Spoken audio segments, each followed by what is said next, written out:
Yeah, that's my handy 1/4-inch drive ratchet set.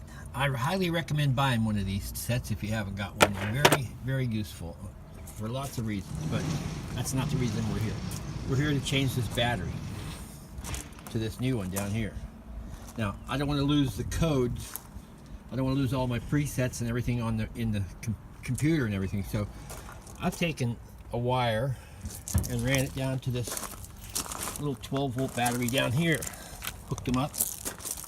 And what I'm doing is I've got the radio on, which you can't hear because of copyright reasons.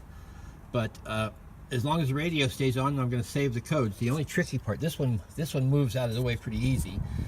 I don't want that to pop off when I'm taking the battery out here I don't want that one to come off when I take the battery out in a second. So it's a one-handed, two-handed deal here in a second. So I mean, that's how you do it. That's working really good. The radio's playing nicely without being hooked up. I'm going to turn the volume back up in a minute, and so if it goes off, I know I've lost my codes, which in this car is really nothing more than changing the presets on the radio and the mileage gauge. So it's no big deal, but you might have a lot more stuff on your car, computers, alarms and codes. My radio doesn't have a code, so that's what we're doing then.